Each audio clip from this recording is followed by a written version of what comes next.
E esse ano que se inicia, ele é um ano de oportunidades. Estamos muito presos àquilo que passou.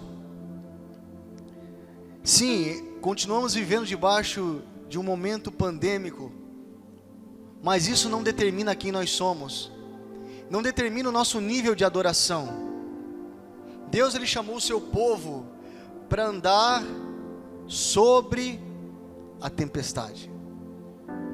É um momento de tempestade, nós cantamos aqui, mas nós temos um Deus que nos guia em meio a ela.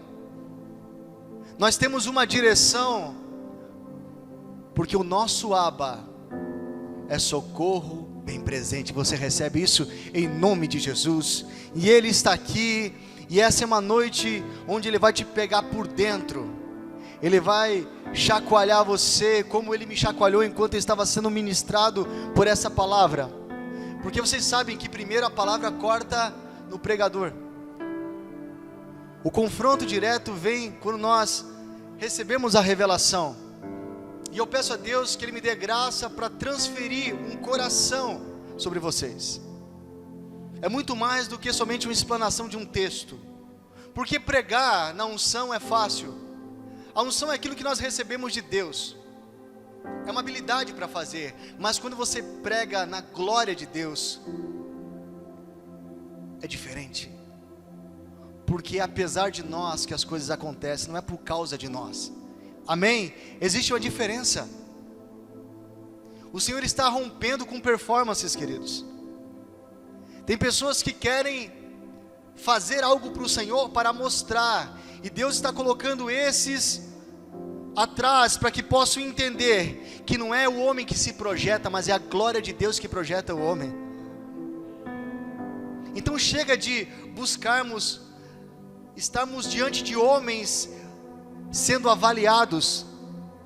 O Senhor está com os olhos sobre nós, e Ele está dizendo: continua, persevera. E eu quero compartilhar uma palavra com você, querido. Quero que você abra a palavra do Senhor em 2 Reis, o capítulo 20.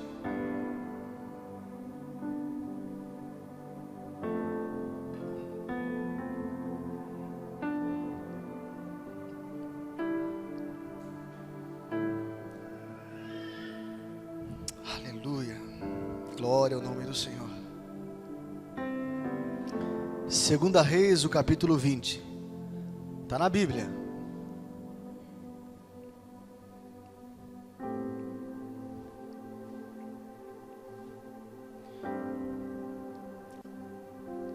Diz assim: naquela época, Ezequias adoeceu e esteve à beira da morte.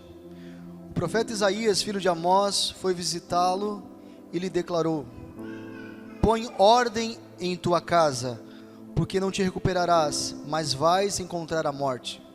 Ao ouvir essas palavras, o rei virou o rosto para a parede e orou ao Senhor: ah, Senhor, ó Eterno, eu te suplico, lembra-te nesse momento de como tenho caminhado contigo em fidelidade, sinceridade e integridade de coração, e de como tenho praticado o que é justo e correto diante de ti. E grande angústia tomou conta de Ezequias e o fez chorar copiosamente.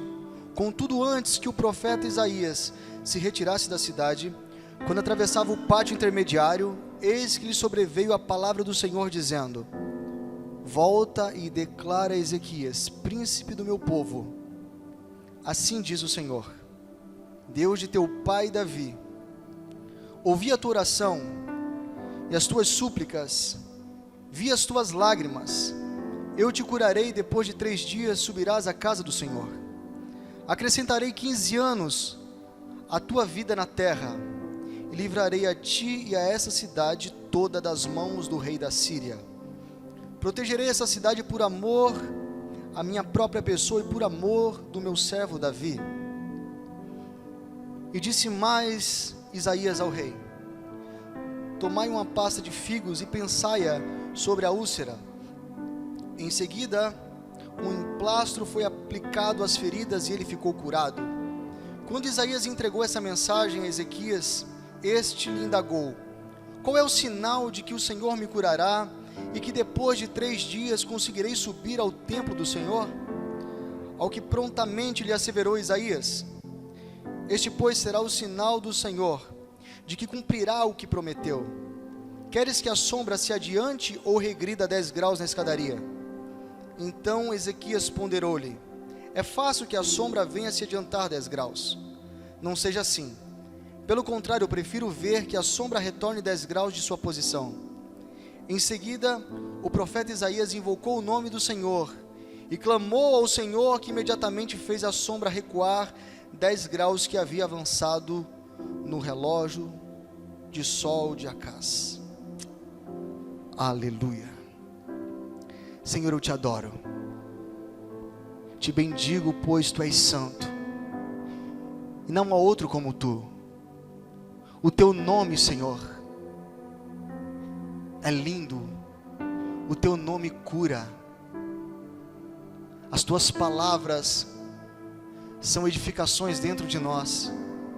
Pedimos que o Senhor venha com poder e graça, revela a tua palavra a nós. Queremos, Pai, mergulhar na tua glória, queremos mergulhar no teu rio. Senhor, vem e transfere sobre nós o conhecimento revelado. Nós estamos à tua disposição, em nome de Jesus, amém. Aleluia. Que palavra, queridos, que palavra. Nada melhor do que começar um ano com uma palavra de ordem para as nossas famílias, para a nossa casa. Deus está ajustando, colocando todas as coisas em ordem. O princípio de Deus é organização. Num processo de restauração, primeiro os escombros são limpos. Depois que o terreno está limpo, então o Senhor começa a edificar. E o tema dessa mensagem é: coloca ordem na tua casa. Repita comigo: coloca ordem na tua casa. Irmãos, o Senhor quer visitar primeiro a sua casa, para depois visitar o templo. O exemplo disso, quando Isaías está falando a Ezequias, ele está transferindo uma palavra de Deus. A bagunça da nossa casa, ela incomoda o Senhor. A falta de organização do nosso lar faz com que Deus intervenha. Quando Davi assumiu o reinado de Israel, a primeira coisa que ele fez foi ir na casa de Abinadab e buscar a arca do Senhor que estava esquecida. Mas primeiro a arca passou na casa de Obed-edom.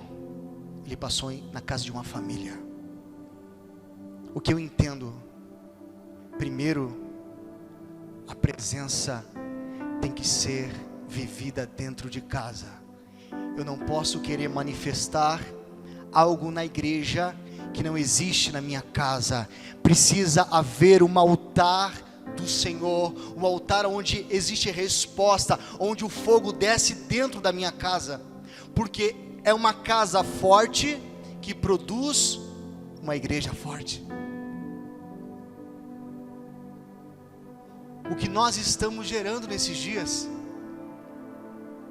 o Senhor está trazendo organização pela palavra.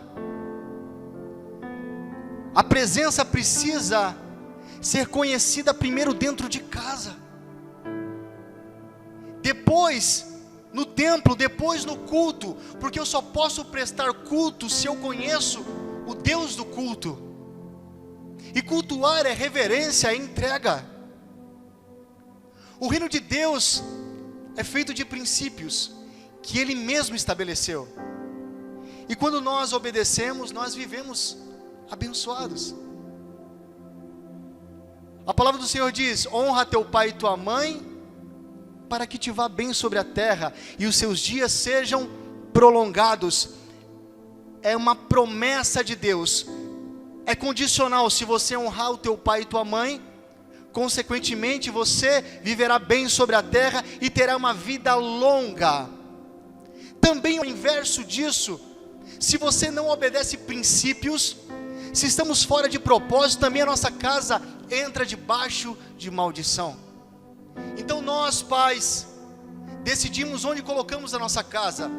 Se existe princípio de Deus, se o altar do Senhor na nossa casa é conhecido, a nossa casa está vivendo debaixo de bênção.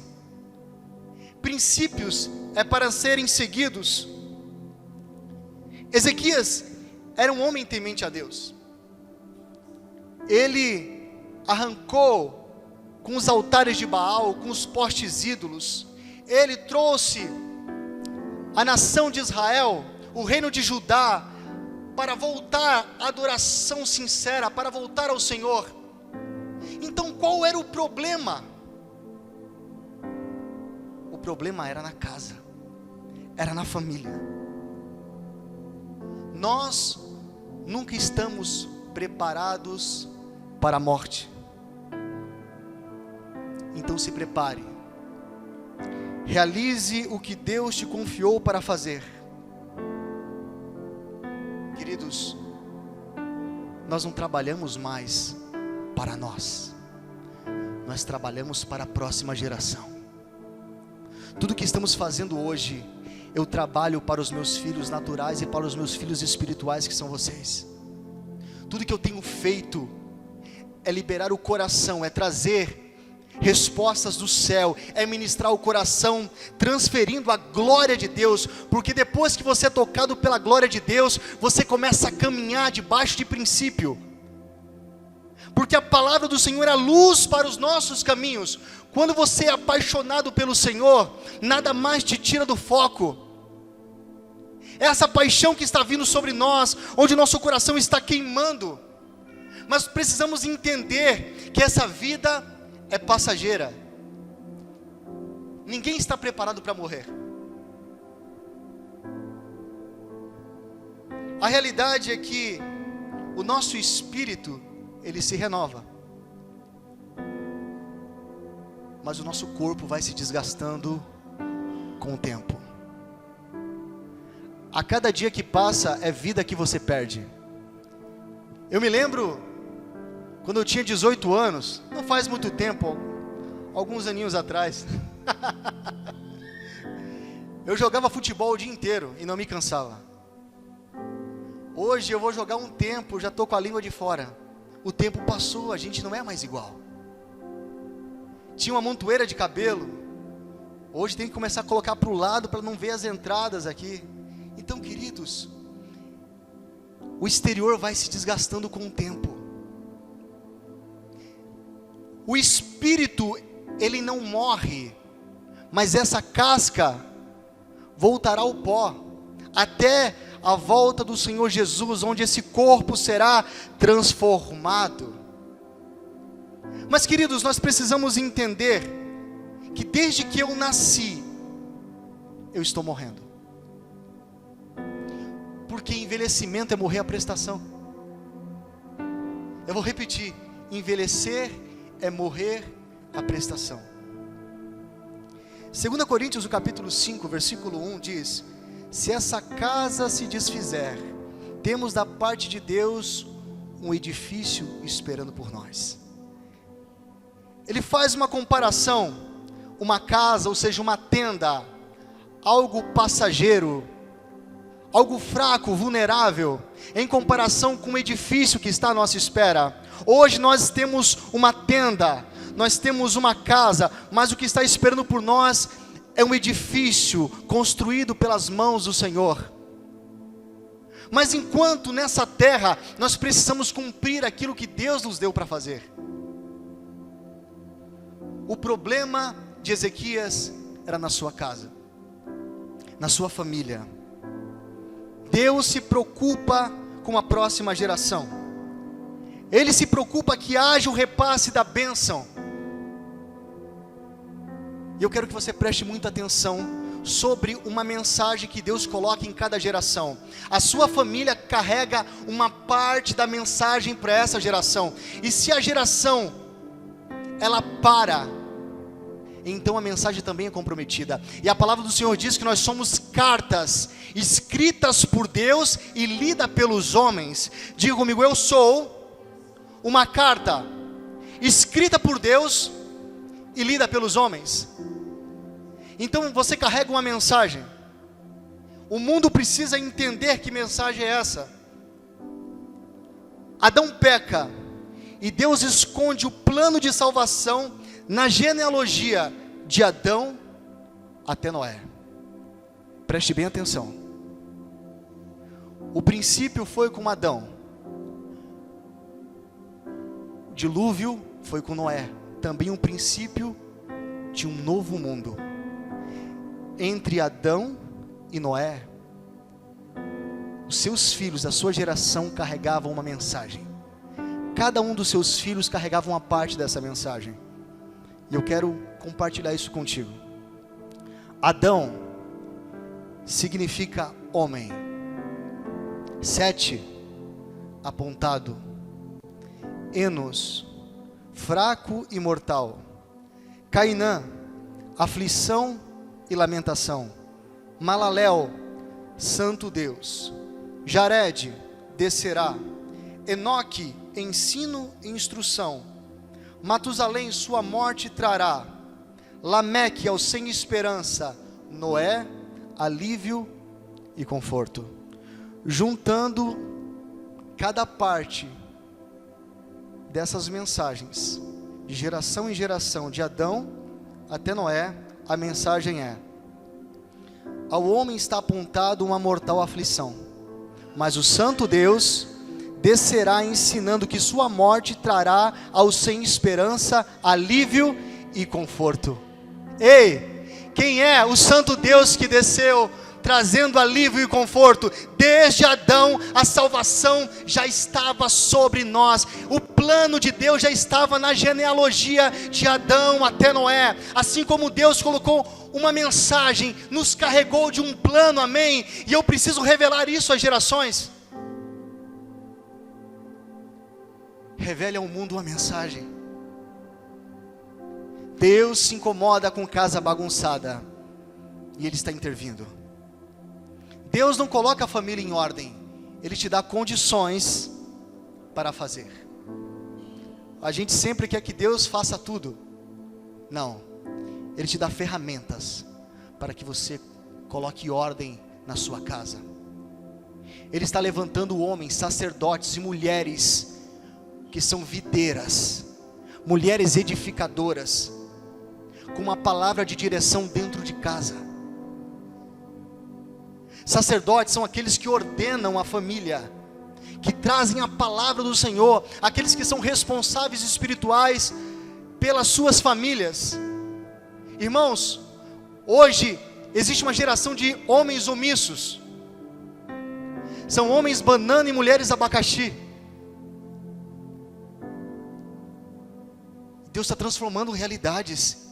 Essa bagunça está sendo organizada pela palavra do Senhor. Lá desde o princípio diz, Gênesis capítulo 1, no princípio criou Deus o céu e a terra era sem forma e vazia. O que é que algo sem forma e vazio? É um caos. Mas pela palavra criativa de Deus, pelo agir de Deus, aquilo que não era se tornou. No meio da bagunça, no meio do caos, houve ordem, separação entre trevas e luz, a parte seca e oceanos. Ei, queridos, Deus está organizando tudo pela palavra. Ele está enchendo homens e mulheres da sua palavra para que possam trazer ordem em seus lares. Você crê? Aleluia! E Ele está te dando condições para fazer isso. Não espere o tempo passar.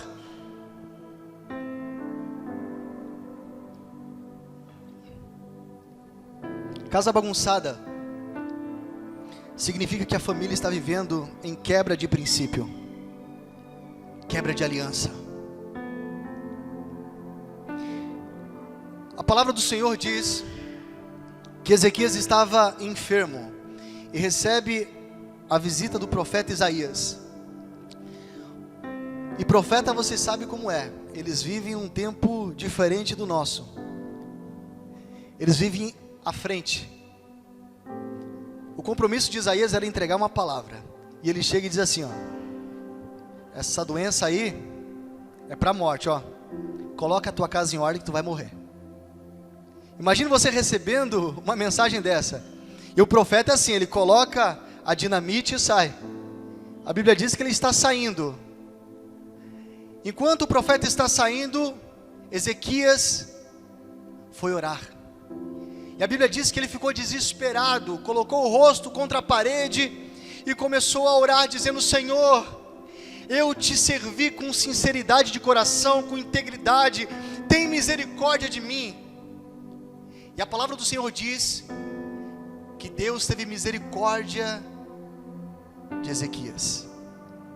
Enquanto Isaías estava saindo, veio a palavra do Senhor a Isaías dizendo: volta lá e diga a meu servo Ezequias que eu estou acrescentando sobre ele mais 15 anos na terra. E o profeta vai. Quando o profeta diz isso, Ezequias sabia que tudo aquilo que Deus fazia vinha acompanhado de um sinal.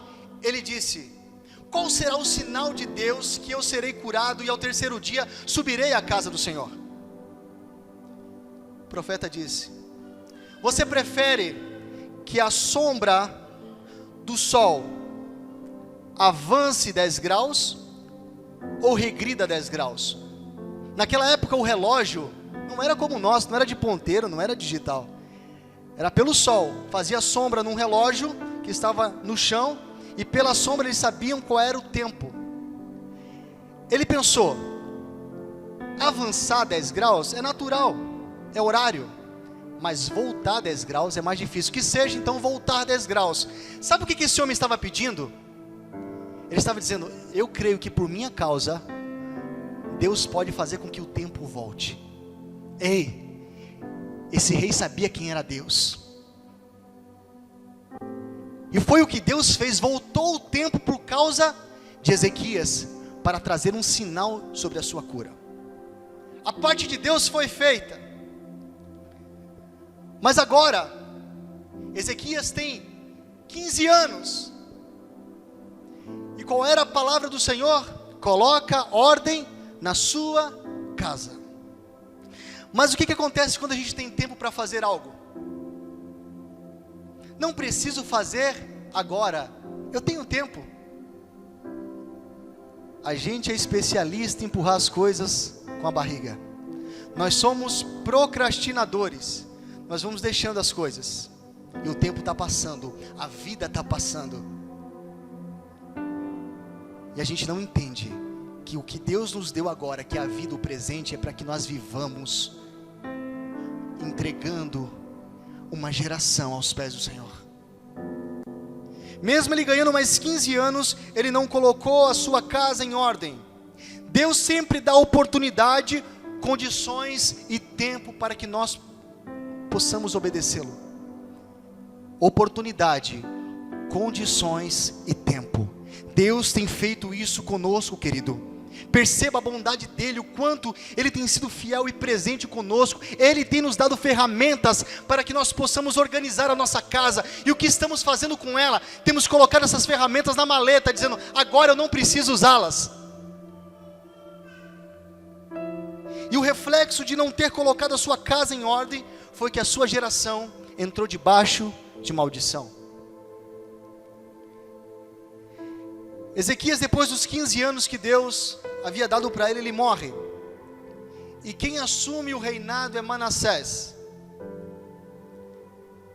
O seu filho assumiu o reinado com 12 anos. Abra em 2 Reis, o capítulo 21. Você vai entender quem era Manassés. O reflexo de um pai omisso. O que gerou uma família desajustada, um filho fora do princípio. 2 Reis, o capítulo 21. Tinha Manassés 12 anos de idade quando iniciou o seu reinado e governou 55 anos em Jerusalém. Sua mãe chamava-se Efisbá. Fez Manassés o que era mal perante o Senhor, seguindo a prática abominável das nações pagãs que o Senhor havia expulsado da presença do povo de Israel. Pois voltou a edificar os altares das colinas que seu pai Ezequias tinha posto abaixo. E mais, Manassés ergueu os altares ao deus Baal, mandou construir um poste ídolo como o que Acabe, rei de Israel, tinha feito, e adorou todo o exército dos céus e lhe prestou culto. Levantou altares na casa do Senhor, do qual o próprio Senhor havia declarado: em Jerusalém estabelecerei o meu nome. Da mesma forma edificou altares em homenagem e cultos aos astros e todo o exército dos céus, nos dois pátios do templo do Senhor. E olha isso, queridos: e queimou o seu próprio filho como holocausto e sacrifício às divindades que cultuava. Praticou adivinhações pelas nuvens, dedicou-se à feitiçaria e recorreu a médiuns e a todo aquele que dizia consultar espíritos. Assim fez tudo quanto Deus reprova, e por isso provocou a ira do Senhor. Esse é o fruto de uma casa sem ordem, sem princípios, uma casa onde o pai é omisso, onde não existe o altar edificado. O reino de Judá ia muito bem, mas a casa de Ezequias estava se deteriorando. Manassés não era somente um rei fora de princípio. Manassés foi um dos reis mais endemoniados que houve em Israel. Tudo aquilo que o seu pai fez, ele destruiu. Todos os postes ídolos que Ezequias colocou abaixo, trazendo o povo à real adoração ao Senhor dos exércitos, Manassés levantou. Tudo aquilo que Manassés fez estava contra os princípios de Deus. Ele viveu para colocar abaixo o que o seu pai levantou, e para levantar o que o seu pai derrubou. Uma geração desconexa. Imagine, queridos, Manassés, ele foi responsável por voltar a levantar ídolos, postes ídolos a Deus Baal. Todo tipo de lixo estava em Jerusalém. Ele queima o seu próprio filho em sacrifícios a deuses estranhos. A palavra do Senhor diz que as ruas de Jerusalém estavam alagadas pelo sangue de inocentes. Esse era Manassés, filho de Ezequias. O que nós estamos nos tornando, parteiros ou coveiros? Parteiros trazem a vida. Parteiros são responsáveis a trazer a luz, a ministrar vida, poder, glória. Agora os coveiros sepultam. Você está trazendo vida para uma geração, ou você está sepultando uma geração? O que somos, pais de destino ou sepultadores familiares? Porque sobre nós está a responsabilidade de matar uma geração ou trazer vida através da próxima geração, através de um legado. Deus confiou a você, homem e mulher, para transferir um legado para os seus filhos. Mas se você está aplaudindo o tempo passar, eu quero te dizer, Deus vai cobrar. Eu não estou aqui pregando somente para filhos espirituais. Eu estou pregando para pessoas que carregam uma semente, a semente da próxima geração. E o meu compromisso com vocês não é de fazer média, é de pregar a palavra. Quando nós pregamos a verdade, nós estamos transicionando uma geração. Existe uma geração aí fora que está perdida, que estão como coveiros, só sepultando. Mas o Senhor está trazendo uma realidade às nossas vidas. Nós somos pais de destino. Você será um pai, pai na fé, pai de filhos. E aquilo que você tem, aquilo que você carrega, será transferido, aleluia. Tem uma semente dentro de você. Não permita com que isso morra, queridos. Isso quer dizer que Manassés nasceu durante o tempo que Deus havia dado a Ezequias. Deus deu 15 anos. Quantos anos tinha Manassés quando assumiu o reinado? 12. Significa que Deus deu condições para Ezequias mudar a sua situação. Desde o profeta era o quê? Coloca ordem na sua casa. Mas agora ele tinha tempo. Mas nós iremos ver qual que era o real problema de Ezequias. O tempo que Deus deu a Ezequias era para arrumar a sua casa. Mas o que ele queria era se mostrar para a Babilônia. Ele é curado e ele recebe uma carta do rei da Babilônia, trazendo presentes. Mensageiros da Babilônia vêm trazendo presentes. A Babilônia é inimigo. O problema é que quando a gente está fora de princípio, a gente está abrindo nossa casa para o inimigo. E foi o que Ezequias fez. Eles estão vindo em paz, estão vindo se alegrar com a minha cura. Abra as portas que eu vou receber. Recebeu os presentes, recebeu os mensageiros. E a palavra do Senhor diz que Ezequias então mostra todo o reino aos mensageiros da Babilônia. Todo o reino, todos os segredos, todos os tesouros, todo o material bélico, todo o arsenal de guerra, todos os planejamentos. Ele entregou a faca e o queijo na mão do inimigo. Ei, às vezes nós estamos abrindo a porta da nossa casa para pessoas que não têm aliança conosco. E sabe o que está acontecendo? Estamos sendo bombardeados dentro de casa porque uma semente de Satanás começou a crescer. Ei, perceba, você precisa saber quem está entrando na sua casa, quem está tendo palavra de autoridade dentro da sua casa. Queridos, Ezequias estava com o coração distante de Deus. O que ele queria era a promoção do seu reino. Mostra tudo. Quando Isaías soube disso, ele vem trazendo um decreto de Deus dizendo: a consequência de você ter aberto as portas do reino para a Babilônia é que você perderá tudo que até hoje foi conquistado, desde teu pai Davi até hoje. Os teus filhos serão escravos da Babilônia. Ou seja, aquele povo que entrou para ver o que tinha dentro dos muros do reino, o Senhor colocou esse povo para dominar o povo de Judá. Agora, porque você não guardou o tesouro, porque você não fechou bem os seus muros, estou falando para você, querido, porque nós não temos fechado os nossos muros, inimigos têm entrado. Porque não fechaste o teu muro, porque não guardaste o tesouro que Deus confiou a você, Ezequias, você perderá tudo. Os seus filhos serão escravos na Babilônia, mas seus filhos serão eunucos. Sabe o que é eunuco, querido? Castrado.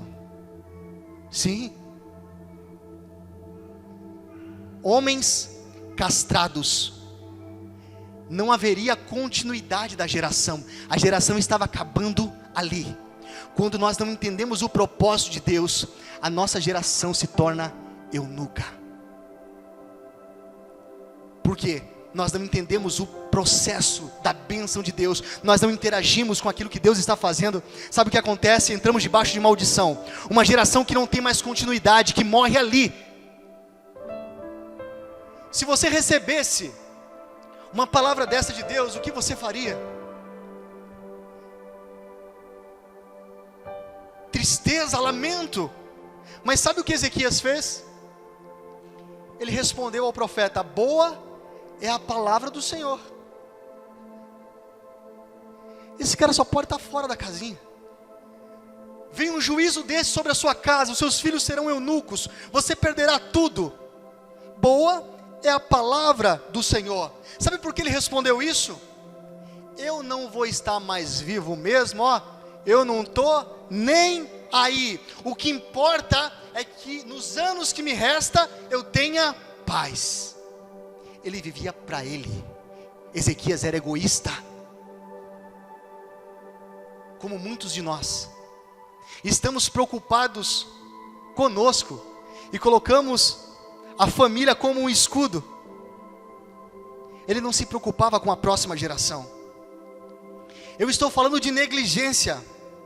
Pais preocupados em alcançar a casa dos outros, e a sua casa está vivendo um grande vazio. Tem mensagem para todo mundo, mas não tem palavra profética dentro de casa. Aí vem a desculpa: eu não tenho tempo, eu estou construindo um futuro para os meus filhos. Conversa, balela. Não é porque você é egoísta, você está construindo as suas coisas, e a gente coloca a família como escudo protetor, como uma desculpa. Isso é culpa pela ausência, porque o verdadeiro patrimônio não é construído aqui fora, não são coisas, mas é a palavra que é implantada dentro de nós, é a palavra do Senhor. Inculca a palavra do Senhor na mente dos seus filhos. Ei, ensina o caminho, e mesmo sendo velho, eles não se desviarão. É promessa de Deus.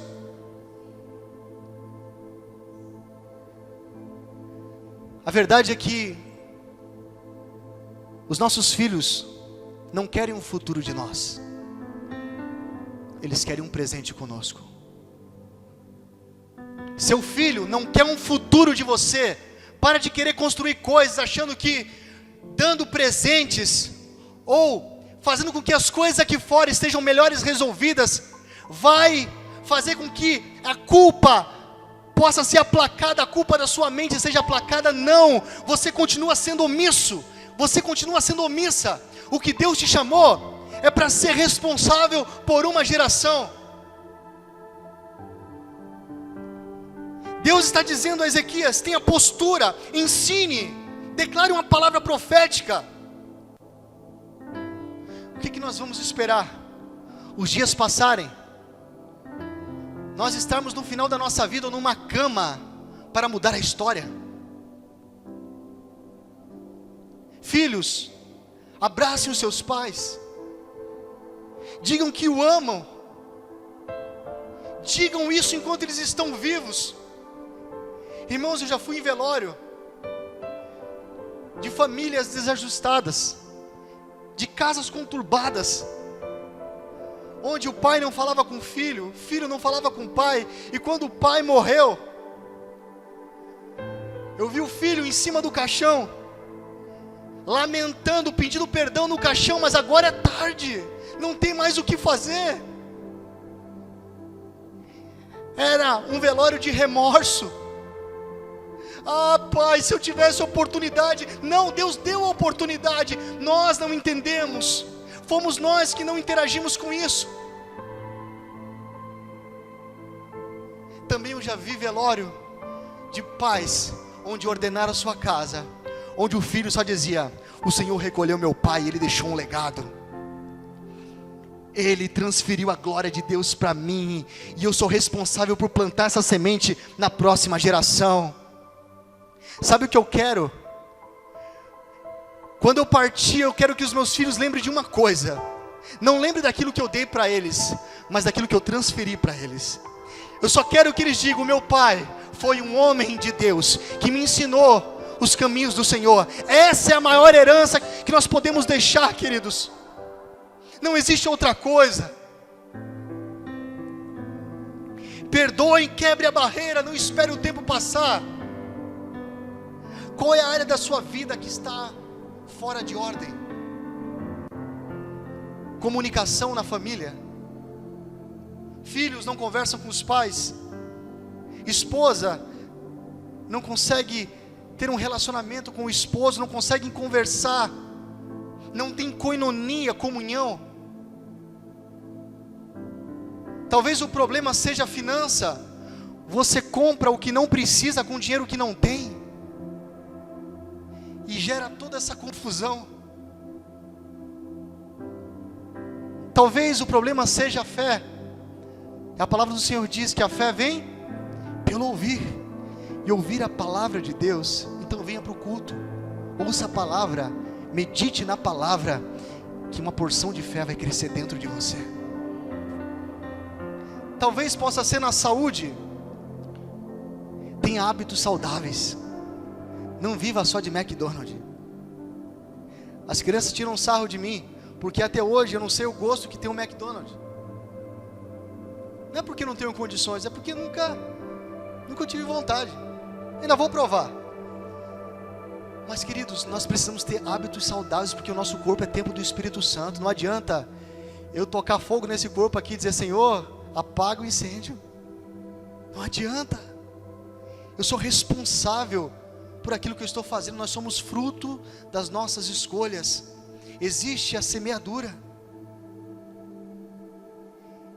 Talvez o problema seja idolatria. Achamos que idolatria é só se render a ídolos, mas existem ídolos dentro do nosso coração. Talvez o teu pai seja um ídolo, a tua mãe, os teus filhos, o teu carro, algum bem. Aquilo que toma o lugar de Deus no teu coração passa a ser um ídolo. Existem ídolos que precisam ser arrancados de dentro de nós, para que o Senhor possa se assentar no trono novamente e assumir o lugar que é dele. Aleluia. Talvez o teu problema é uma questão de caráter. Na igreja é um santo, em casa é um pai de santo. Não é assim?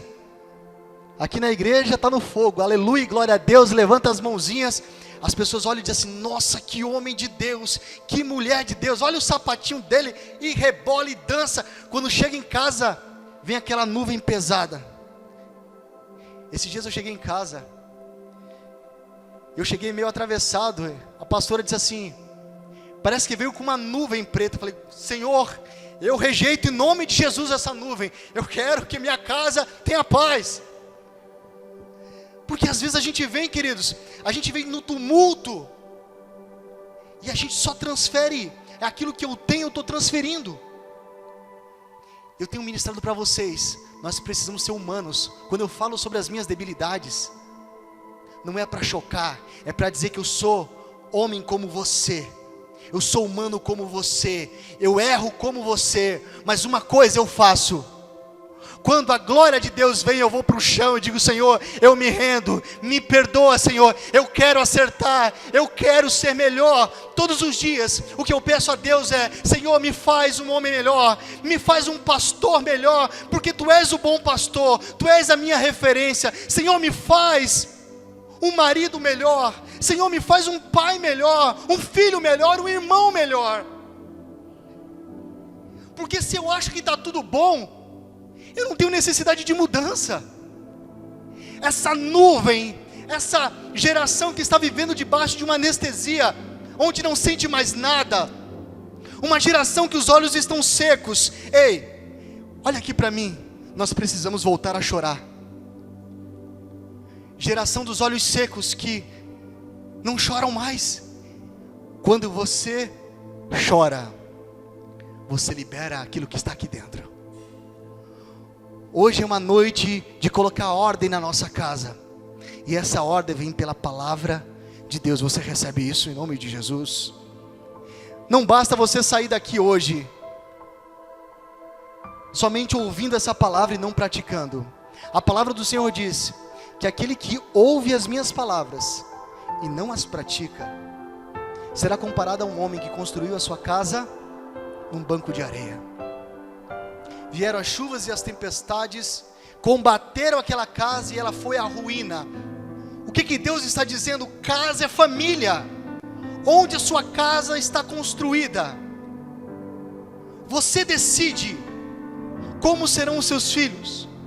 Sabe, pai, mãe, quando você vê que o seu filho está tomando um curso diferente daquilo que é princípio de Deus, você é responsável por trazer de volta o conhecimento de Deus, dizer: meu filho, você não foi gerado para isso, existe uma identidade em você, e eu vou fazer com que você resplandeça a glória de Deus.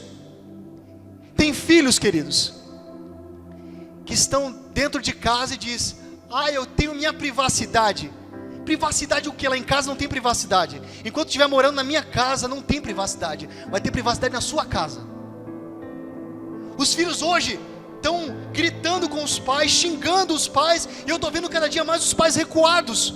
O Senhor está dizendo: ordena a sua casa, tenha ordem, tenha uma palavra profética dentro de casa. Aí tem pais que chegam para mim: pastor, meu filho me fez uma vergonha.